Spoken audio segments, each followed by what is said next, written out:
et pour nous, aimables téléspectateurs, de recevoir pour vous aujourd'hui, le 10 septembre, Maître Achille Etokoumalo, professeur de droit, spécialiste en droit de l'environnement, professeur dans plusieurs universités, entre autres l'université de Kinshasa, de Kisangani, l'UNIKIS, l'université protestante au Congo, l'université William Booth, professeur à l'ISP Kisangani, expert en suivi et évaluation au secrétariat permanent d'appui et de coordination du secteur de l'éducation SPACE, avocat au barreau de Kisangani dans la province de la Chopo. Avec lui, nous allons parler de questions liées à l'environnement. Déjà, nous allons saluer notre invité du jour. Bonjour, maître. Bonjour, madame Brunette. Bonjour à tous les téléspectateurs qui nous suivent à ce moment. Je veux vous signaler que sur ce plateau, je ne suis pas seul. Nous allons animer le débat avec mes confrères. À ma gauche, à ma droite plutôt, j'ai Dieudonné Boualé, et à ma gauche, j'ai Amour Bilolo, et je vais aussi donner la parole pour qu'il se présente, que vous fasse un petit coucou. Amour, je commence par toi. Bonjour. Bonjour Madame Brunette. Le plaisir est pour moi de partager ce plateau avec vous. Mais surtout merci, merci également à notre invité qui est sur place, et merci également à tous nos téléspectateurs. Je pense qu'ils sont présents pour être informés ou être au parfum de tout ce qui se passe dans notre pays. Voilà. Dieudonné, de ton côté, comment ça va? Oui, ça va très bien, Madame Brunette. Bonjour à vous. Bonjour à Amour, je l'aime l'appeler comme ça. Bonjour à Maître aussi. Maître Achille, je vous salue, et à tous nos téléspectateurs, je pense que vous serez informés à la lune sur les questions liées à l'environnement. Merci. Merci beaucoup. À l'entrée de jeu, déjà, notre thème du jour, c'est quid de la protection de l'environnement face à la gestion des déchets dans la ville province de Kinshasa. C'est d'ailleurs la première question, maître. Vous pouvez nous en dire plus. Merci beaucoup, madame Brunette, pour m'avoir accordé cette occasion. Je dis aussi merci à vos confrères journalistes qui vous accompagnent. Merci à tous les téléspectateurs qui nous suivent. Avant d'aborder notre question, je voudrais faire un petit coucou à monsieur ou son excellence Tony Kankushiku, qui est l'autorité morale du grand regroupement politique AAP. Et je salue également son excellence, madame la ministre de l'Environnement, qui nous suit aussi en ce moment.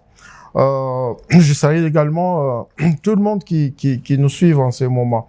Pour répondre à votre question, madame Brunette, cette question est vraiment d'actualité, parce que aujourd'hui, on ne cessera pas de parler de l'environnement, surtout dans la gestion des déchets ménagers.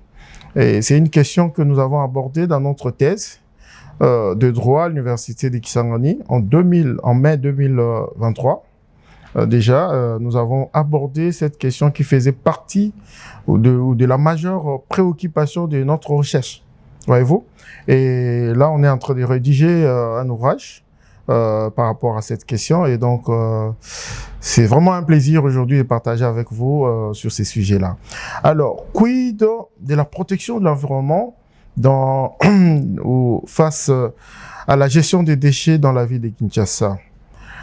Évidemment, tel que vous êtes en train de voir aujourd'hui, la manière dont la ville gère ses déchets, il y a lieu de se questionner.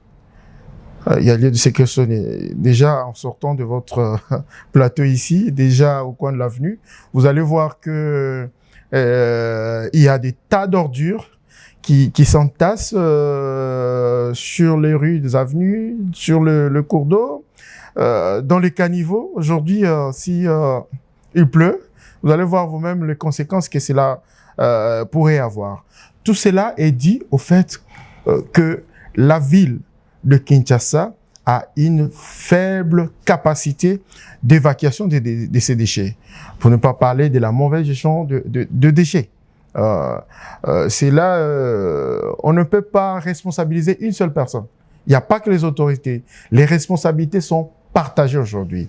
Il y a les autorités de la ville, les autorités communales ou municipales. Nous avons aussi la population qui partage cette responsabilité parce que quand la population elle-même ne sait pas gérer ses déchets, ça donne vraiment un grand travail à la ville pour pouvoir évacuer ces déchets. Je l'ai dit, pourquoi, Madame Brunette? Déjà, en 2009, il y a un auteur qui avait écrit sur la ville de Kinshasa, un livre intitulé Kinshasa, ville et environnement. C'est un ouvrage publié à l'Harmattan en 2009. Alors, qu'est-ce qu'il dit? Il dit que Kinshasa, par jour, libère 6300 mètres cubes de déchets par jour. Voyez-vous, alors là, c'était en 2009. Et contre 5700 mètres cubes en 2000, disons l'année 2000. Vous voyez, cette manière-là croissante de production des déchets dans cette ville, déjà, montre que de plus en plus, la ville est surpeuplée, de plus en plus, il y a un problème de déchets. Voyez-vous? Alors, il y a aussi plusieurs rapports qui vont dans ce sens-là. Le rapport du programme national d'assainissement fait le même rapport. Donc, nous sommes en train de monter. À travers la surpopulation de la ville, on trouve que de plus en plus, il y a un problème de gestion des déchets. Alors, c'est là fait à ce que nous puissions nous poser plusieurs questions. Parce que il y a ce problème, pourquoi? Parce que, au fait, déjà, en 2000, il n'y avait pas cette population que vous êtes en train de voir aujourd'hui dans la ville.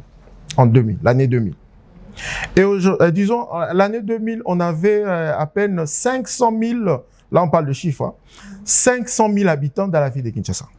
Là, c'était en 2000, l'année 2000. Et aujourd'hui, nous sommes en 2025. Nous avons plus de 18 millions d'habitants dans la ville. Ce qui veut dire que la production des déchets a augmenté de plusieurs milliers de fois. Et déjà en 2000, on pouvait gérer les déchets à 15%. Voyez-vous? À 15%. C'est-à-dire que on libère 100%, on évacue seulement 15%. Alors, en 2009, c'est plutôt l'inverse. On produit les déchets et on n'arrive pas à dégager même 6% de ces déchets-là qu'on libère dans la ville. Vous voyez? Et cela pose beaucoup de problèmes dans la ville. Je sais que vous me poserez des questions par rapport à la conséquence. Mais de manière holistique, je pouvais dire que Kinshasa fait face à plusieurs problèmes de l'environnement face à la question des gestions de déchets ménagers. Selon vous, quelle est la capacité d'évacuation des déchets dans la ville de Kinshasa? Oui. Par rapport à toutes ces analyses que vous venez de faire. Oui, oui. Merci beaucoup, madame, par rapport à votre question qui est vraiment une importante question. Je viens peut-être de le dire ici que la ville de Kinshasa a une faible capacité d'évacuation des déchets de nos jours. Parce que nous avons aujourd'hui plus de 18 millions d'habitants dans la ville et qui produit chaque jour, dans chaque ménage, vous pouvez trouver que chaque ménage libère au moins par jour 3 kilos de déchets. Chaque ménage dans la ville de Kinshasa, selon les recherches. Il faut parler normalement de conséquences. Des conséquences de la mauvaise gestion de ces déchets. Oui, évidemment. Là, j'étais en train de montrer d'abord comment la ville fait face à ces déchets et comment elle évacue ces déchets-là pour pouvoir maintenant répondre à votre question par rapport aux conséquences de ces déchets lorsqu'ils ne sont pas évacués de la ville. Donc, vous voyez, chaque ménage libère au moins 3 kilos.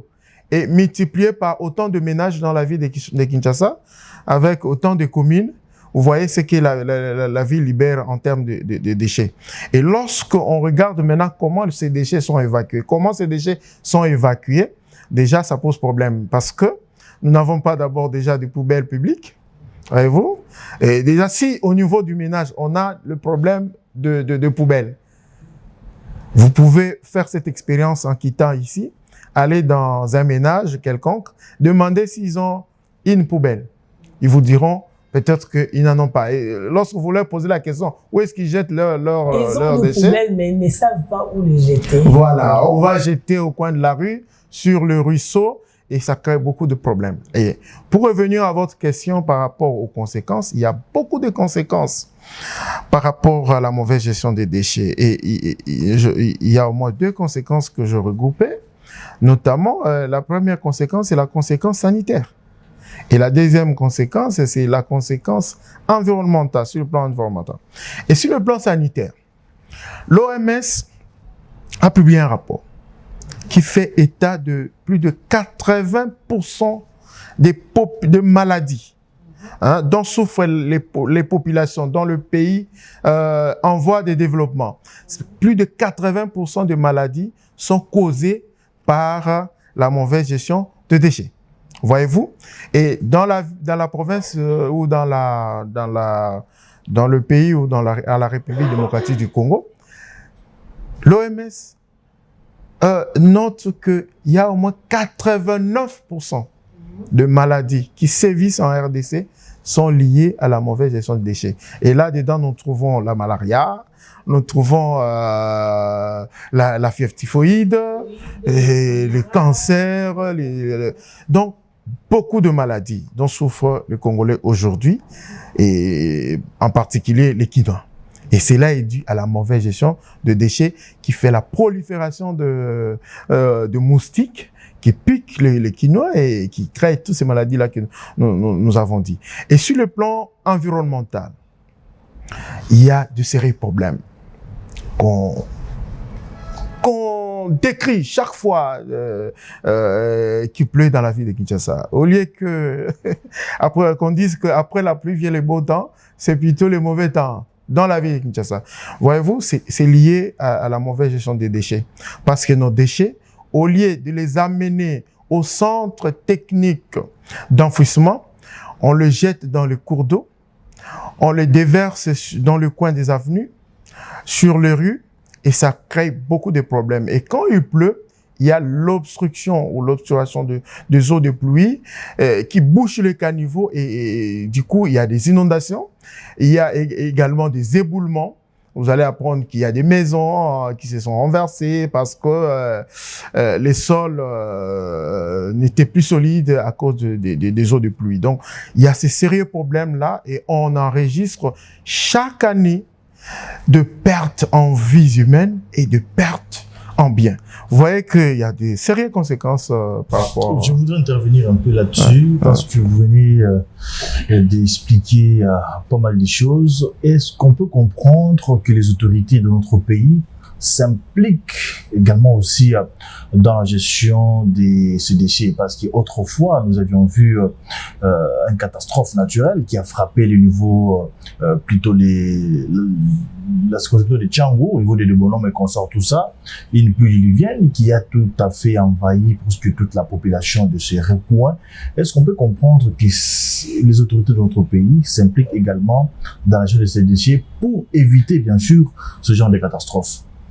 Oui, cette question est vraiment importante, monsieur le journaliste. J'espère que ça va nous aider un peu à édifier la population par rapport à cela. Pour répondre à cette question, monsieur le journaliste, je peux dire que les autorités s'intéressent un peu à la question, mais pas de manière conséquente ou adéquate. Voyez-vous? Pas de manière conséquente et adéquate. Parce que vous allez remarquer que depuis l'avènement de quelques gouverneurs dans la ville province de Kinshasa, je peux en citer comme ça 3 au moins, Hein? Ils ont toujours parlé de cette histoire-là, de la gestion de déchets ou Kinshasa, la ville propre, tout ça. Donc, je peux vous citer le gouverneur Kimbunda qui a parlé, qui a axé sa politique sur la propriété ou la salubrité de la ville. Je peux vous citer aussi le gouverneur qui vient de passer là, le gouverneur Gentini Ngobila, qui a aussi axé sa politique sur, n'est-ce pas, Kinbopeto.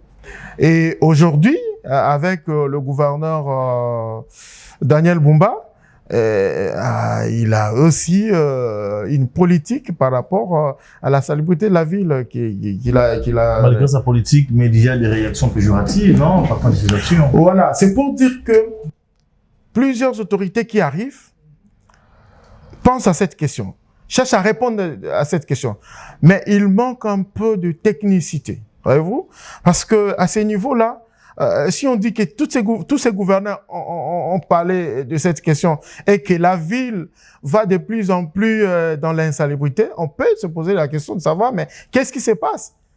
Parce qu'on parle de la question, mais la ville ne change pas. La ville est toujours insalubre. Et la ville est toujours programmée comme la capitale la plus sale du monde ou de l'Afrique. Vous voyez qu'il se pose un problème. Il faut des techniciens. Il faut une politique basée sur les données scientifiques. Moi, j'ai traité pour parler de moi, excusez-moi, je parlais de la protection de l'environnement face à la gestion des déchets. Et je parle de la protection pénale. Il y a des solutions que je proposais dans ma thèse. Alors, il est peut-être temps de consulter les travaux scientifiques. Je ne parle pas que de moi. Je parle de tant d'autres scientifiques qui ont parlé de la question, qui doivent être consultés par les autorités pour pouvoir donner des réponses à ces questions. Vous voyez? Parce que c'est contradictoire. On parle de Kinbopeto, on parle de Kinshasa Zobonga, mais on ne voit pas les concrets. Donc, on sent qu'il y a un problème là-dessus. Donc, il faut penser d'autres politiques. Très bien. Maître Achille, on a mingi na ongalikala. Parce que tu as vu le poteau mingi,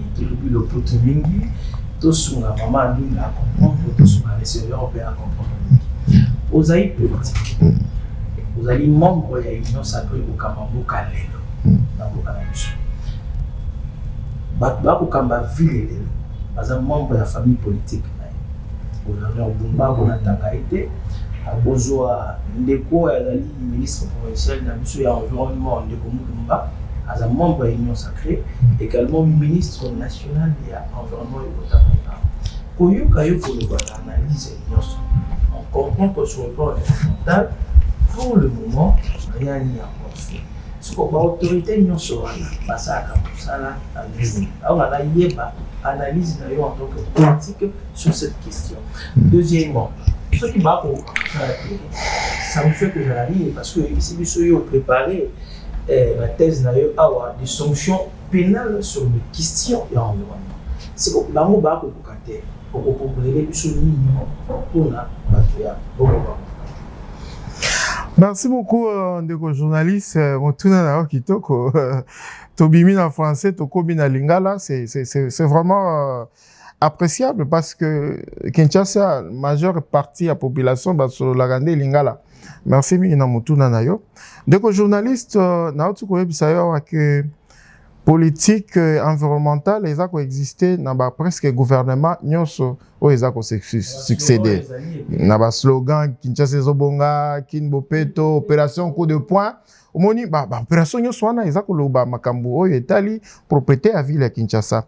Mais toza ko constater que politique yango eza ko simba te. Pourquoi? Parce que selon ba étude nga na sali surtout na thèse na ngai na ko loba que jusque là bakonzi ya mboka baza kosuka kaka na aspect ya sensibilisation. Voyez-vous? Baza konsensibiliser mais mingi penza te. Hein? Makambo wana maloba makapenza mingi na ba radio te, na ba télévision te. wana eza aspect à sensibilisation. Sensibilisation mususu eza kosenga pe na chaque avenue. Tozala na moto moko lokola chef de quartier aza na bato oyo bakitaka na bandako pona kolakisa bato lolenge nini bakoki ko traiter ba déchets na bango po lo bien se retrouver na balabala te.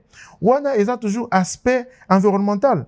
Tokoki pe ko proposer ba politique mususu lokola na ba niveau ya ba ministère.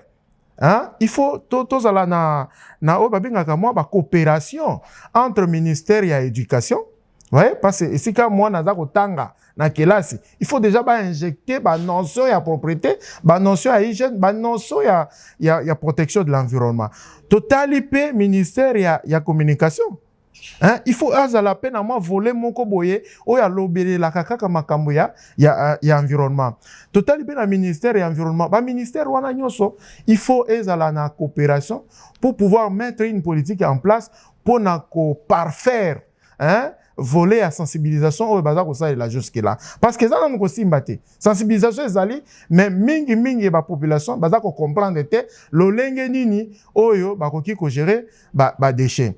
Alors ngape na koki ko proposer politique mususu parce que Nathalie congolais alingaka moi mingi ko tindika ye ozomona tango zolo bakaka aza ko zwango kaka lokola moi fait moko normal. Ayebite que environnement de ezako provoquer hein mauvaise gestion de environnement ezako provoquer ba conséquences tozako mona lelo ba éboulement ba inondation ba to bazako kufa ba makambo ebele et après tokuganga susu oh tata mokonza mboka talela biso makambo yo oui papa président Fachi azali mais pour ce qui concerne la question il y a au étali gestion des déchets oui bi que ça charge ya ba commune na biso ozomona tokomona mingi nani ministre pour betata mokonzi mboka te président Fachi te tokomona mingi premier ministre te tokomona mingi nanu ba gouverneur ya mboka tokomona mingi ba commune tout ça. Alors politique on a za ko proposer lelo eza que total nanu moi côté ya droit pénal. Ouais. Droit pénal pe ekoki ko mema batu na kati ya discipline. Soki obwaki bo soto na yo na kati ya caniveau par exemple, ba infraction ezali. Mais pourquoi est-ce que lelo ba ça ko appliquer ba infraction en te? Ville à Kinshasa eza na EDI. Oyo ba bengi EDI numéro 003 il y a 9 septembre ebima depuis 2013. Eza ko préparer, eza ko proposer quelques sanctions punition par rapport à bateau oyo bazako gérer mal ba gestion ba déchets na bango ba infraction zali ba mekana nous peut recourir na droit pénal peut-être que ce ko ya parce que na salaki moi expérience moke na ngonga ya COVID-19 ouais vers les années 2019 wana balobaki nini oya ko bimala cash nete hein atamboli sans cash ne na balabala bakangi ye bamemi ye na poste à police akofuta lomande ya 5000 francs mais obandaki komona ndenge bato bazalaki ko se comporter avant obima ozota nanu na poche est-ce que cash ne ezali ce que ezate bakangi yo soko za na 5000 francs te mama na yo nde akoya kolongola yo wana akofuta 5000 francs obimi okay omoni soki ba meki ko appliquer méthode wana na gestion des déchets okomona ke moi discipline ekoya bakangi yo za ko bwaka na balabala bakangi yo ofuti lomande ba infraction ezali avant to koma wana penza na kokena ba infraction de kwa mu pe azana motuna moko esengeli ya kende atu na yango avant to kota penza na ba infraction ni na ba solution pour na bato ba bwaka ba déchets wana ndeko. Merci beaucoup maître. Moi je voudrais savoir d'abord sensibilisation nini oyo bosala kana population pour que akomani va comprendre que non place oyo na koki ko sala boyete parce que na éviter le biso le beti makasi voilà les conséquences ou ekokoma ça permet est-ce que les autorités va sensibiliser la population pour comprendre ma bonne pratique par rapport au état libre ya déchets. Deuxième question est un de komoko les sites d'enfouissement ou de décharge respectent-ils les normes environnementales minimales par rapport à la gestion des déchets? Vraiment, de journalistes, c'est que mituna malamu penza pour na répondre na motuna ya yambo. Sensibilisation nini l'État a ça là pour na ko mema batu nyonso ba comprendre ndenge nini ya ko gérer déchets. Na côté wana l'État na biso azana moins faiblesse. Les gens ont moins faiblesse, c'est vrai parce que sensibilisation capacité nango eza muke makasi. Lelo na ba venu na biso na bandako na biso batu ba ebi lolenge ni nte ba ko traiter ba déchets. Et même ceux qui ba garder ba déchets wana lelo ba ko boka ngwapi. Il fut un temps nani Union européenne a financé qui moi projet moko boye a tia ki na chaque commune ba poubelle publique. Mais les autres ont mis toute la question, est-ce que la poubelle wana est à la ressource? Ou ce qui est à la cas? Comment la poubelle wana est à gérer les lots? Parce que, Mibeko y a l'État et paie si charge dans chaque commune de vider la poubelle wana. Ce qui est tenu population à Wapi. Il y a un problème de ce sens-là. Sensibilisation, qui n'est pas à côté à l'éducation. Ouais? Na ba école, et sengeli, ban na ba yeba. Na kati ya ba programme na baza na ma programme wana ya koyeba célébrité ya mboka et koki kozala ndenge nini. Bon, c'est vrai que le gouvernement na biso za ko sala mo ba effort na sens wana ya ko kotsa programme wana na niveau ya ba école. Vous voyez? Il faut pas ba émission ezala ka ba émission lolenge oyo pona ko éduquer population, ko éduquer masse. Mais lelo yo moko yebi ne journaliste pour avoir accès na média pour na ko solo la boye oyebi ba exigence za ebele tozo senga appel l'état lelo a meka ko financer quelques émissions pour pouvoir éduquer la masse. Ouais, il doit y avoir aussi ba colloque net ba conférence na ba avenue plutôt na ba quartier na biso place baza ko sangisa ba jeune pour na ko lobele la bango ba question o etali environnement. C'est très important dans Mboka Nabiso. Et à part cela, il faut compenser la méthode de Moussou la méthode il y a ba sanction. Au sali, ba sanctionner yo. Il faut ezala parce que côté wana l'état Nabiso a moins relâchement. Relâchement. Mutata sali ata za ko boaka ata liboso ya miso ya OPJ a kotika kotala loko la monité.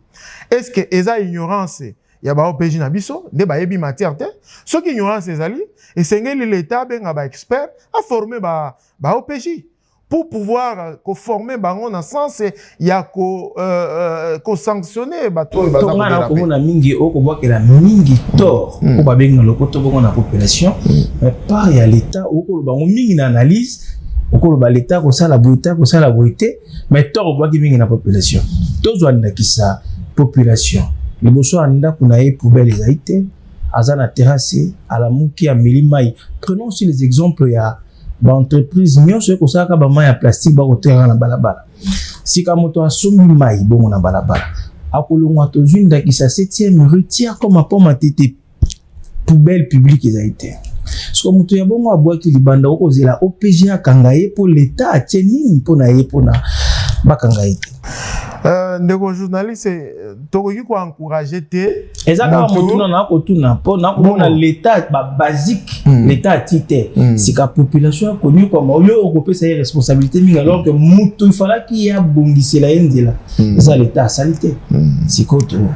Oui il y a solo que tokoki pe c'est vrai ba poubelle ezate et ba poubelle so que ezate za charge à l'état tout ça ko lo bango awa sans mancher le mot. Ils ont chargé à l'État. L'État n'a pas droit. L'État nini. Ça veut dire commune. Commune a en charge. Il y a à chaque coin. Il y a quartier. Entre la commune, on a bourgmestre. Mais les autres, nous sommes ça arrive à la rater. Voilà. Pourquoi ça a une prérogative, il y a bourgmestre. Ses attributions en tant que bourgmestre. La commune est à la ranine. Merci beaucoup. Na mona ro ba pandi du gablo ya mutu ba pandi shop ya mutu ba suki wa. Na question tout ça qu'on traiter lelo au etali makambo ya gestion des déchets na kati ya etuka ya Kinshasa. Charge ou mission ya commune ezanini nde motuna na yo. Mission ya commune ezali ko prévoir ba poubelle publique na chaque commune, na chaque coin ya quartier, na chaque coin ya avenue.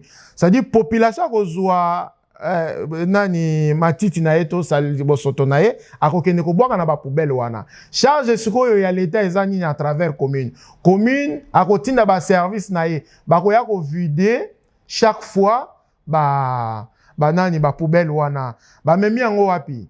Ba memi yango d'abord na centre moko boye oyo bayaka kobwaka ba bosoto nyonso pour que baye bako séparer plastique eza nini libende eza nini oyo babengaka reste de nourriture eza nini parce que nyonso toko sangisa toujours place moko te. Maman biso Brunette vraiment olobi mingi yo yebi question wana malamu parce que ubale yango penza ozi yango bien. Oui. Alors pour la répondre à mon tour non maman Brunette vraiment ça tombe bien parce que ngai thèse nanga ona sali eza na makambo na toujours le balelo gestion des déchets protection de l'environnement contre mauvaise gestion des déchets ndenge toza koloba wana et évidemment stratégie ezali pour question ya déchets ezali multidimensionnel hein eza ko sala appel na ba science ebele pour que to meka ko trouver solution. Alors parmi ba stratégie il faut total là question wana malamu notamment totali par exemple pour to résoudre question ya environnement par rapport ya gestion des déchets il faut d'abord mibeko ya malamu ezala.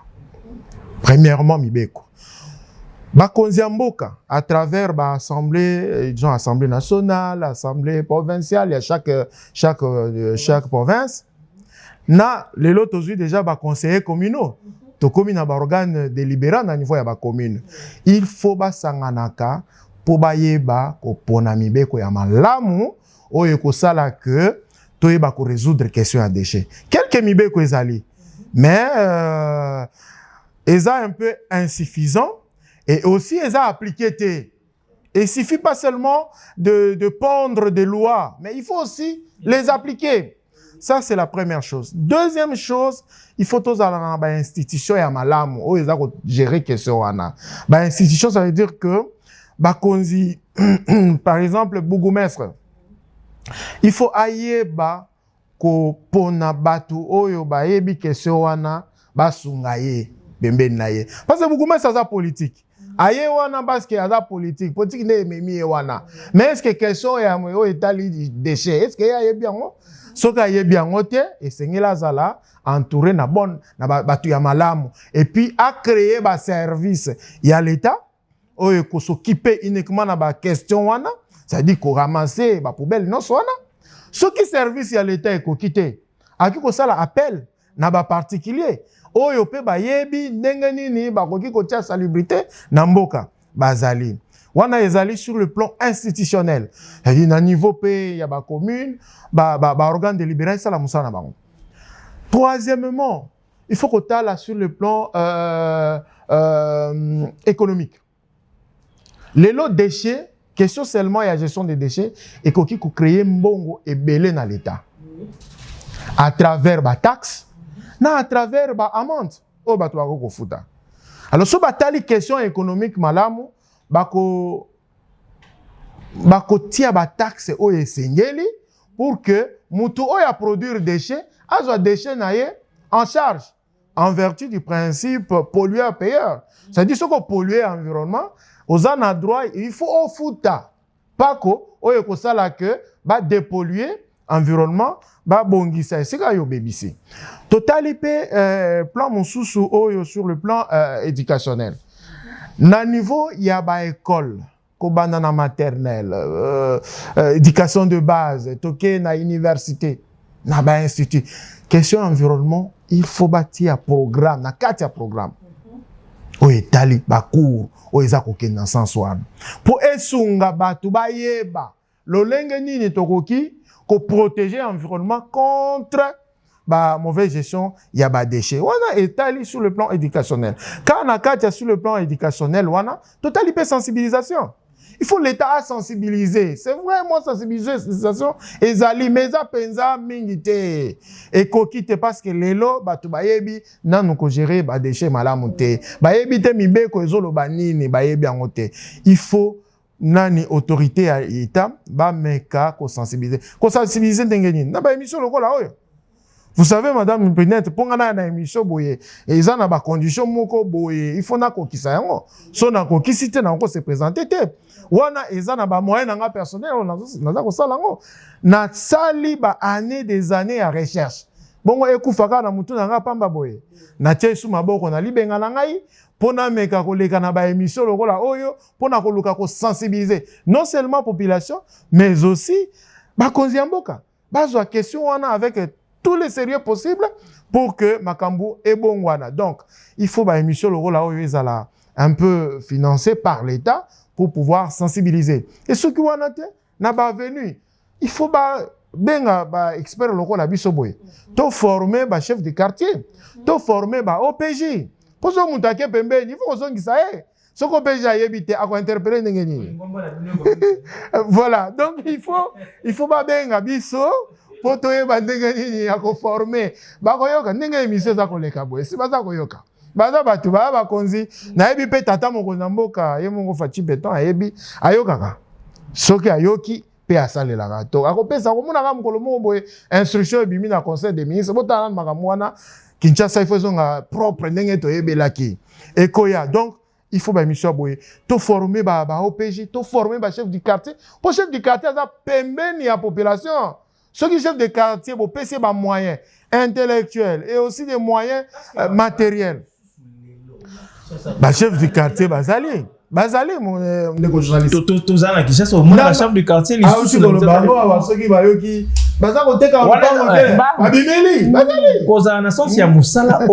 Voilà, justement. Non, vraiment sur ce plan-là, Baza absent. Parce que toujours on a besoin d'intervenir, on dirait pas l'État, il faut apaiser l'autorité. Exactement. Le chef du quartier, il faut pas l'accompagner, les militaires, na ba policier pour permettre bon ba exécuter mon sala. Lelo ezali ndoka taote ni ojan lelo ezali na monaki gouverneur excellence Bumba a créé nani structure moko boye na gouvernement provincial wana boye. Kotanga ye depuis sa candidat na ba imboka. Non en fait na kata structure wana okuta ba agent ba agent bazali o ba appuya ka service. Na ko informer pe yo ba imboka moko ba komeli biso totanga ki ba message moko na bandeko nde toza na équipe ya Jade totanga ki ba message o mbele ya population et communiquer par la biso balobi ni balobi boye kaka ba policier oyo wana o bango ba tie bango ba accompagner pour message ça bango ba commander ko leka weekend nyonso ndenge basaka salongo bango ba commander ko leka ko saka collecte à fond ba kokende bo ba kuti mutu asali salongo te pesa biso 500 bazui 500 pesa biso 1000 francs moto assainir place te yo soya ba tie wana pour hôtel soki mosala ezalaki exécuté faire exécuter loi yo komi koya kokongola ba 500 nayebi te na makambo wana tokoloba te wana eza ba dérapage omonde ba kosunga te ba kosamisa c'est vrai que plutôt nani gouverneur ya ville il faut ayoka mbela wana malamu oui ba imoka ba kolela penza na pona za sûr qu'ils ont ba communauté la brigade d'assainissement brigade d'assainissement mais brigade on est comico tracasser population na mona na ba réseaux sociaux ba maman na zando ba ko bunda na ba brigadier wana les amalamu te. Donc il y a s'il y a des dérapages to kosenga na mokonga mboka ameka ko zwa ba brebi galez wana a sanctionner bango pour que basala musala oyo batinda ki bango sur terrain na boye na si ça qui était maman Brunette c'était pas quoi ba stratégie ça là ko pesa ba stratégie ba ko ngamboko basalela ngote so basalela ngo okomona ke en tout cas makambo belé ko changer. Alors na sensibilisation Tebe kota la plan mususu sur le plan politique.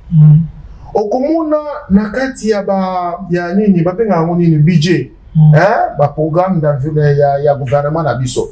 C'est vrai, il y a il y a des points qui concernent l'environnement. Mais ce qu'on continue à faire l'environnement, on a question et assainissement pensate, question et gestion des déchets pensate. Alors que tu y dit que il y a un des accords ça va ville mingi il y a République démocratique du Congo. Donc aussi dans la bakonzi amboka.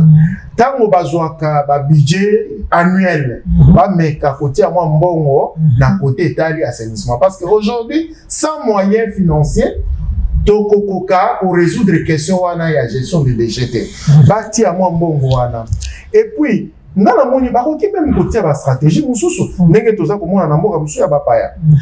Na chaque produit il faut moi taxer il y a gestion des déchets ça va TVA TVA mais ba ko ti apé na il y a gestion des déchets donc on t'a appelé le lenge mususu na chaque ndako ce qui bâti attend que 5 000 par mois na mbongo ya loyer 5 000 kaka na chaque ménage ce que to Congoli 5 000 wana na chaque ménage ya ville mobile donc za monde to za mbongo mais il y a ce problème BA il y a détournement. Détournement de Lingomba et 20 millions. Et combien de gestion? Il y a détournement de l'économie sabat. Parce que dans mon avis, surtout les taxes c'est belé. Mais non, il y a taxes on est ça la biso to ba bon fait place et kindara to ba ba musuba ko lobaka na yoga munduza lobi et kindara kuna pa ba su mama na ebite ba su mama so bazalaka et sengeli vraiment ba konzi ya mboka batala question ya malamu o tielo boko na poche ya l'état bakangi yo ba samisa atako soko tiaki kala boko salelite oui ba bien que tentative les appuyés au même titre que l'infraction. Mais comment on peut assurer Mbanonaye dans les cambouis tentatives? Non, exactement. Il faut y baquer. On veut que tu aies le bon qu'on approche à l'État. Ce qui va kangi, attaque au lien qui a monté, voilà déjà une infraction qu'on sanctionner. Donc, bata la question il y a détournement malam. Et puis, tu as la question sur le plan environnemental. Tout y est bas. Mauvaise gestion des déchets et comme même abisso wapi to moni ba maladie to moni ba inondation na mboka donc makambo eza ebele so to zui conscience na question wana ya impact ya mauvaise gestion des déchets sur l'environnement na banzi to ko améliorer notre façon et donc stratégie nous soit na côté ensemble maman Brinette na moni mo solution comme on a et puis ba benga ba spécialiste na ko tokozonga na question de codier données là c'est nini alobaki makambo etali ba infraction exactement voilà maloboko infraction na parce que na militaire na ngamba robaka mitano 5 minutes d'escale na miso to kozwa mutuna wana na mboka bapaya tumuna ba brigade et à quelque sanctionner, parlons de l'infraction de l'environnement dans le est-ce qu'ils allaient, ceux qui les allaient pour la nuit, ils allaient l'efficacité. Tout à fait. Donc aujourd'hui, c'est vraiment mon tour qui toque. On a là, osé la pénalité, tout comme ça. Parce que one année, maman, elle est one année. Place Benza et Tinanga et c'est basé. On a des pénalistes. Pénaliste, c'est mon doigt qui m'a peine, la sanction. Et ça, les macarolés. C'est vrai. Solution. Une bonne partie à solution à ma gestion de déchets et zawana n'a pas peine. C'est vrai, il existe des sanctions, de peines en rapport avec l'environnement. Na makambuza kolobalelo sur la gestion des déchets na et tout kana biso ya vila Kinshasa. Ba infraction ezali, ba fait infractionnel ezali. Parmi ba fait infractionnel wana na repéra que au moins 4. Toujours ba makambu ya ba déchets. Très bien. Alors au étali ba déchets, il y a au moins 4 infraction on a repéré na kotanga ya liboso ezali production de déchets ménagers non biodégradables. Ces infractions oyo mibeko ya mboka na biso za kopekisa ko produire ba déchets oyo ezali epolakate na lingala na en français ou bien na lingala ogongo okende pe okena ngambo ali français ozongi pe po ba mboka ba comprendre na OK. Donc, infraction à l'Iboso, pour produire des déchets et pour la kate. C'est ça déjà infraction. Ce qui est aux industries, aux pour produire le cannabis sur des déchets pour la kate de manière, d'abord, il y a naturel. Donc, il y a science, c'est sengi, pour produire des déchets ou pour détruire les déchets. Ce qu'on produit des déchets à Bongo, il y a infraction. Infraction à l'Iboso. Il y a mis balé. Il y a infraction et à réger to abandon des déchets ménagers sur les espaces publics. Omoni ba espace public wana soko o abandonner ou déverser déchets na yo oyaki na ozo ya na ndenge ko batama obwaki na caniveau par exemple les infractions oyo l'état eza ko nini ko sanctionner yango ba place publique totali neti ba stade hein totali neti ba nzela ba veni ba balabala donc na ba rivière na kati ya ba recherche na mona bato baza ko bwaka bo soto na kati ya rivière piso ki bule beti lobi kaka bo soto na mapanga c'est sous bato et ko boma sous bato ko boma biloko bato ezali infraction ya mibali ya misato incinération illégale de déchets kotumba déchets na lopango ndenge tosalaka wana na pokwa boye mama atumbi eza infraction monene mama parce que oza kobebisa mama lobi asalaki yango lobi donc après l'infraction déjà infraction soki bayebi baoki kotia mama maboko parce que ntango oza kotumba oza kodégage fumée oza kopolluer nani l'air eza infraction ya misato nakolakisa bino wana naza kotanga nanu parce que nasuka nakolakisa bino chaque infraction mérite quelle sanction. Alors, Yamisato, Yamine, pardon, parce que nous avons Yamisato. Yamine, obstruction à l'accomplissement des devoirs des inspecteurs, fonctionnaires et agents de l'administration commis à l'environnement. Comme ça, la rébellion et pas à bateau pour contrôler ma part. Mais les lobes bayaga sous gota la tête. Ah, le lobby a monté bayaga tête pour l'année. Pendant que nous avons ça la banquette, nous avons bayaga singa. Toyanga les sous na kene na commune commune moko fulani na otanga te ba papa wana bayaga singa moi na hôtel âge nanga naza na ba 70 ans.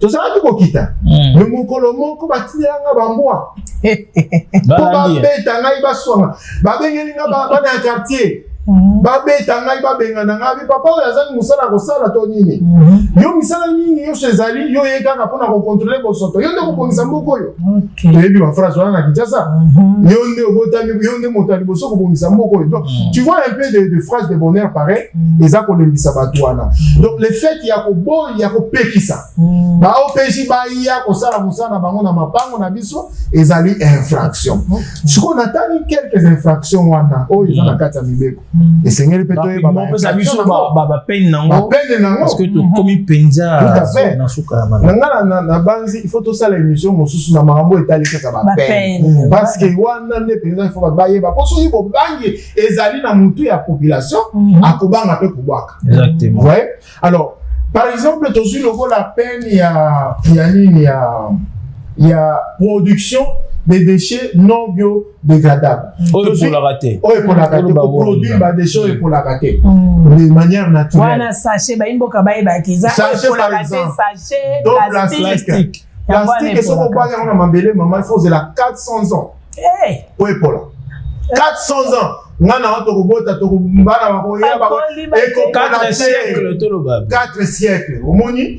Donc, pour produire des déchets locaux là haut na bolelo.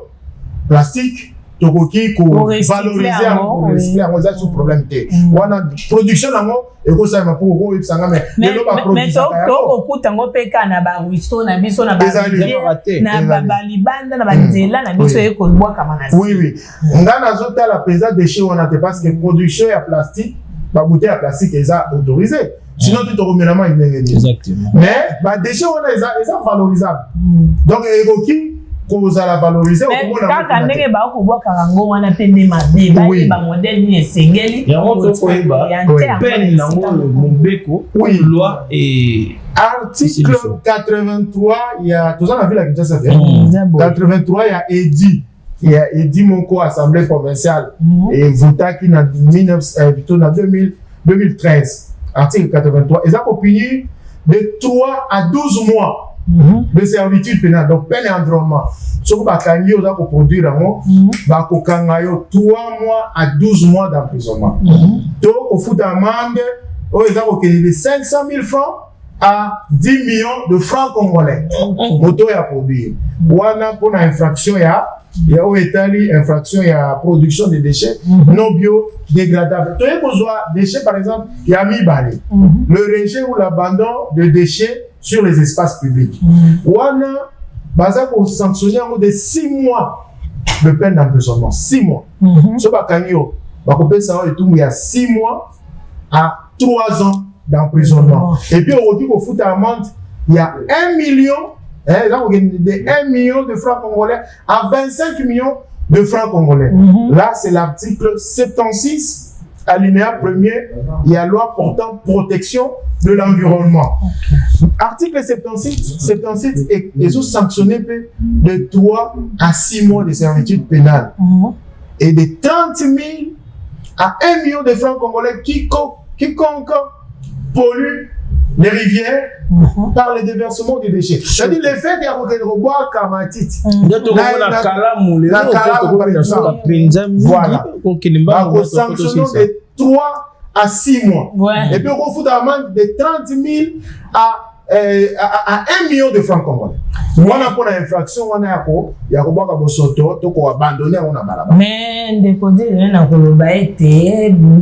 le maître Achille et tout comment le là où tu peux tenir la mission penza, infraction ou c'est qu'il cause mais tu bien ngolo ndenge ni société na tu ko fonctionner ba loi ni be ko so na ba sanction wana eza penza mise en vigueur parce que biso tozana kisasa to na posa ki logique wana oyo tata mokandi ya ngumba kisasa alobi ki kisasa ekobonga tolingi tika obele slogan ke tolingi to mona ngonde na misala wana il faut ba inspecteur na banzelo ba ko landela abouakaki. Maman Brunette, nous avons